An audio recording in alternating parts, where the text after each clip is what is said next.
네, 안녕하십니까. 오늘은 좀, 중요한 이야기를 좀 하려고 합니다.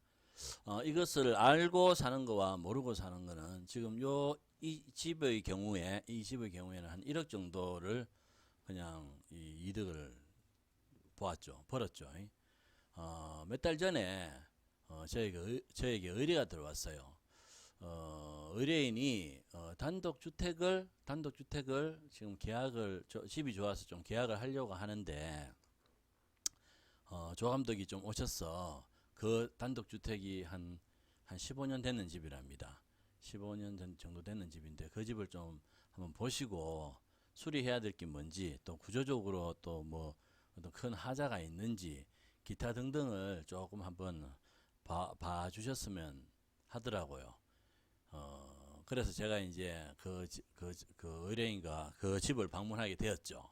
근데 그 집을 방문하게 되었는데 그 집의 상황이 땅이 한 60평 정도 된대요. 한 60평 정도 되고 집이 한 35평에서 한 40평 정도 된다고 했어. 그래서 일단은 갔습니다. 이제 여기에 있는 집입니다. 여기에 있는 요 집. 요 이제 집 있고 도로가 있고 요 이제 여기 있는 집인데 이 집에 가가지고 딱 보는 순간 집이 너무 좁은 거예요. 이 집이 좀 좁다. 이 몇 평이라고요? 한 35평에서 뭐 이렇게 40평 정도 된다 하더라고요. 근데 제가 봤을 때는 30평 미만의 집이었어요.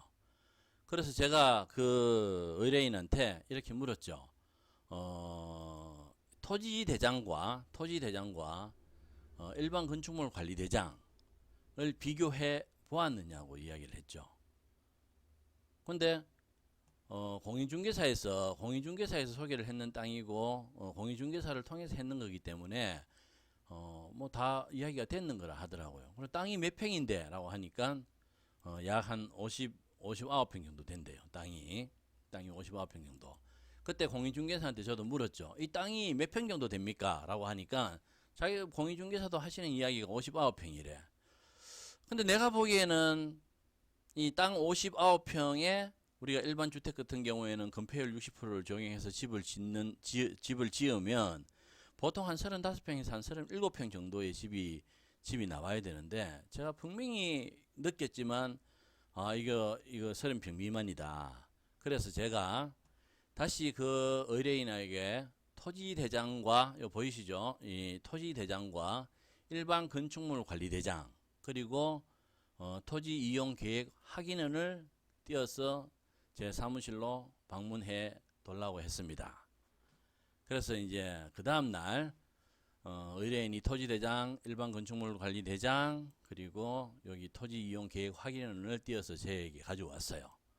그래서 제가 제일 먼저 비교해 본 게 뭐냐 하면 토지대장의 요 면적 있죠. 요 면적 여기 167.6 해외로 나와 있습니다. 그리고 일반 건축물 관리대장의 대지 면적은 129.27 회배로 나와 있죠. 이 차이가 납니다. 이 차이가 38.33 회배. 우리가 평수로 따지면 한 11.5평의 차이가 나는 거예요. 이 문제가 생긴 거죠.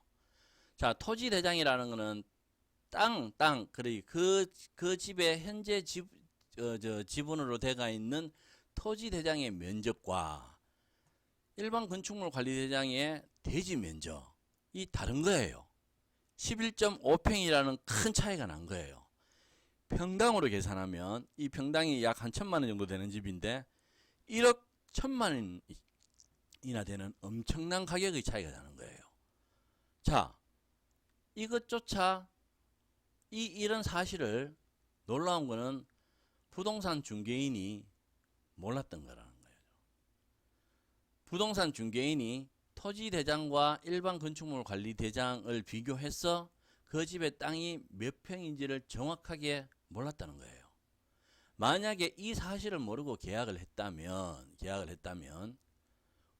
이 의뢰인은 엄청난 손해를 본 거예요. 자, 그러면 왜 토지 대장과 건축물 관리 대장상의 대지 면적이 다르냐 하면 여기 보시면 압니다. 자, 요 잘 한번 보세요. 이 집 땅이에요. 이 집 땅. 이 집 땅입니다. 이 집 땅이 이 집 땅이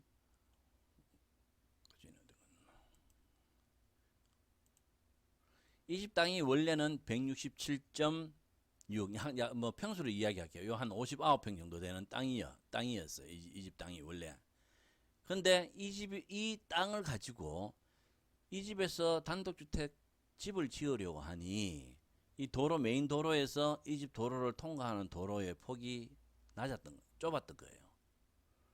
이 도로 폭을 우리가 확보를 해주면 이 센터에서 이 도로의 센터에서 2m, 만약에 막다른 도로 같은 경우에는 6m 이런 건축 법규들이 있어요. 그 도로를 확보해주는 땅을 확보를 해주다 보니 요만큼 땅이 대지 면적에서 떨어져 나갔던 거예요. 떨어져 나갔다고요. 자, 요 면적이 11.5평이에요. 그래서 이 대지 잠깐만요. 집은 잘 안 나온대요. 요만큼만 지은 거예요. 요만큼만. 여기에서 집을 지었기 때문에 집이 좁은 거예요. 자, 그러면 이견이 있을 수 있죠. 이 원래 집주인도 이 땅을 59평인 줄 알고 샀답니다. 자기도 지은 건물을 매매를 해서 샀는데 59평인 줄 알고 샀고, 살 당시에도 토지대장과 일반 건축물 관리대장의 토지 면적을 비교해 보지 않았어. 그냥 59평인 줄만 알고 있었대요. 그런데 이 땅에 원래 이 땅은 어떠한 개발을 한다 하더라도 여기에 있는 부분들, 도로로 떨어져 나가 있는 부분들이 있죠. 여기 도로로 떨어져 나가, 아이고, 이거 지어지노. 아이고, 도로로 떨어져 나가 있는 이 부분은 개발이 안 돼요. 이거 그냥 시땅이에요, 시땅. 명목적으로 그냥 명시적으로만 그냥 이 토지대장상에 이 면적을 띄어서 토지대장으로 하기에는 너무 각박하니, 그냥 이 토지대장에는 원래 도로로 떨어져 나가기 전의 땅까지도 포함해서 토지대장을 하게 한 거예요. 근데 대지 면적, 이 모든 건축에 있어서의 뭐 건폐율, 용적률, 그 집 뭐 쉽게 이야기해가지고 몇 층까지 지을 수 있느냐, 안 그러면 그 집의 일정 바닥 면적을 몇 평으로 할 수 있는, 최대한으로 지어야 될 거 아닙니까? 몇 평으로 할 수 있느냐라는 기타 등등의 모든 건축적 법적 사항에 대한 기준이 되는 면적은 토지 면적이 아니고 대지 면적인 거예요. 자, 그러면 이 단독주택을 살 때 요 11.5평을 돈을 더 주고 살 사람이 어디 있겠습니까? 요 면적만큼만 주고 사야 되는 거죠. 이 뭐 난리 난 거예요. 원래 이 건물 이 단독주택 소유자가 자기도 모르고 이렇게 샀다는 거예요. 이거 보통 토지대장과 일반 건축물 관리대장의 대지 면적, 토지 면적이 보통 조금 차이가 나면 한 10여 배 미만 정도는 차이가 나요. 왜냐하면 뭐 가각전제라든지 뭐 그 땅을 도로를 내줄 때도 조금 이렇게 차이가 나는 부분은 없지 않아 있지만, 이 11.5평이라 하는 거는 엄청난 차이예요. 이런 경우가 곧잘 있습니다. 곧잘 있어요.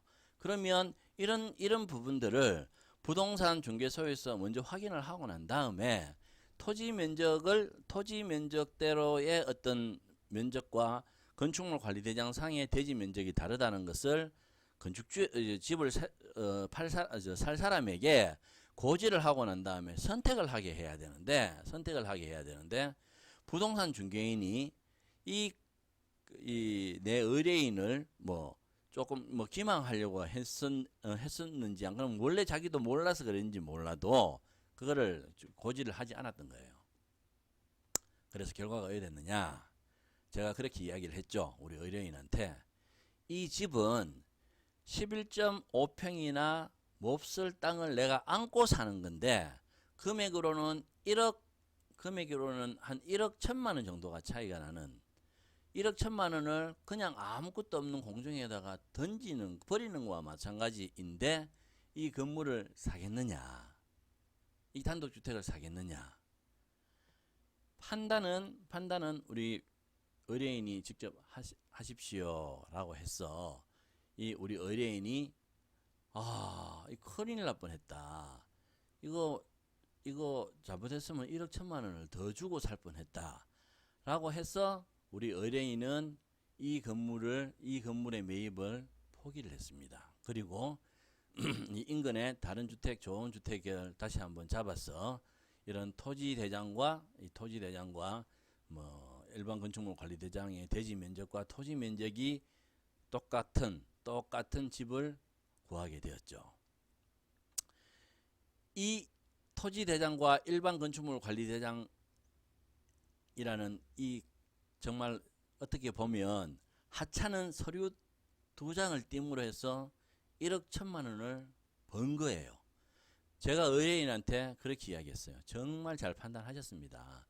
원래 이런 집들은 이렇게 땅 차이가 많은 집들은 사는 게 아니에요.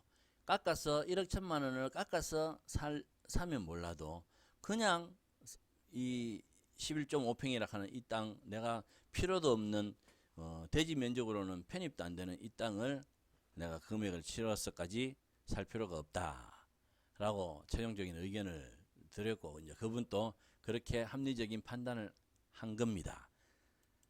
자, 참 이 토지대장하고 그죠? 일반 건축물 관리대장 이 서류 2장을 딱 띄우고 이 집에 있는 버려진 땅을 매입 안 했던 얼마나 참 다행입니까, 그죠?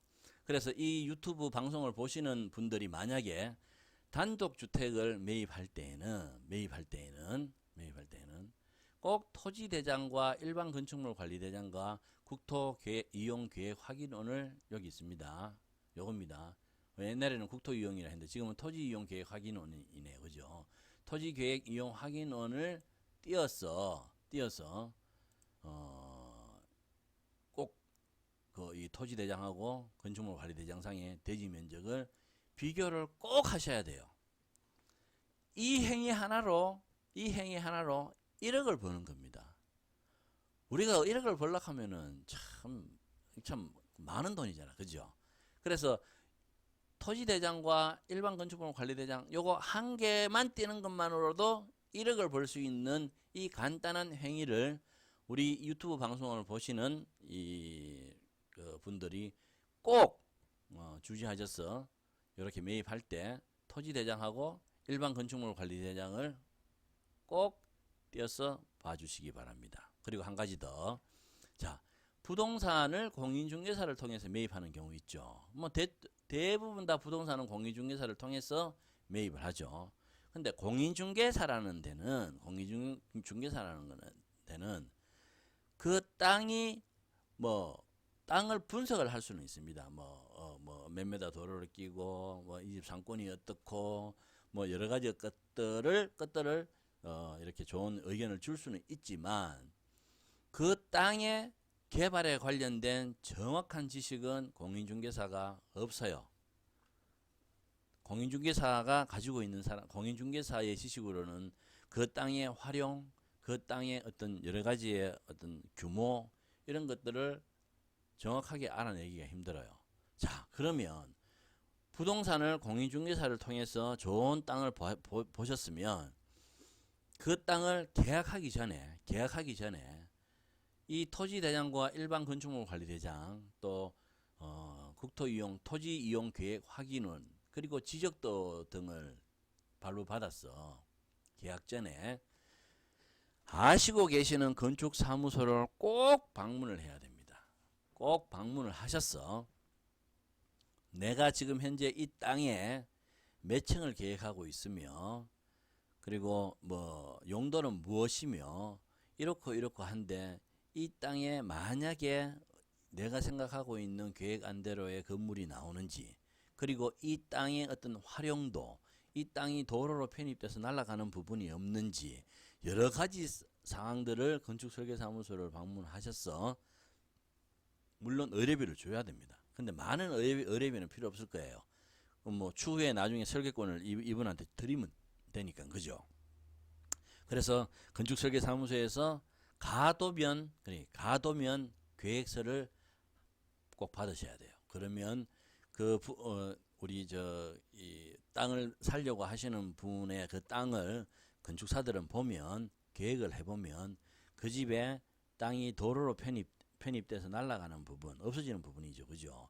그리고 또 여러 가지 어떤 지구 계획에 의해서 제한대가 있는 거라든지 여러 가지 법적 제한들을 다 통틀어서 그 계획도 안에 담아서 최종적으로 이 땅에는 몇 층의 건물과 주차장이 몇 대와 용도가 무엇과 이런 것들을 나중에 지을 수 있습니다라고 하는 안을 받으셔서 그 안이 부합이 되면 그때 공인중개사와 계약을 해야 됩니다. 그렇지 않고 그냥 공인중개사의 이야기만 듣고 땅만 덜렁 사가지고 개발 계획이 있어서 자금이 확보되어 가지고 건축설계사무소를 방문해서 계획을 하면 얼토당토한 이야기들을 전달받을 수가 있어요. 사장님, 이 땅은 도로로 편입되어 있는 부분들이 있어서 건축이 이만큼 할 수가 없습니다. 이 땅은 이 도로로 이만큼 확보해가 내줘야 됩니다. 뭐 이렇게 해서 제약을 받는 경우가 너무 많아요. 제가 설계사무소에서 일을 할 때, 설계 일을 할 때도 의뢰인들이 땅을 가져와서 집을 지으려고 할 때 그렇게 당혹스러운 경우들을 많이 경험했어요. 그래서 꼭 이 방송을 보시는 분들은 자, 단독주택을 매입할 때 꼭 필요한 서류, 토지대장하고 일반건축물관리대장, 그 다음에 부동산을 매입하는 경우에도 꼭 이러이러한 서류로 건축설계사무소에 가도면을 꼭 빼셔야 된다는 거 꼭 잊어버리지 마시고 확인하시고 행동에 옮겨 주시길 바랍니다. 자, 그러면 오늘 방송은 이것으로 마치겠습니다. 감사합니다.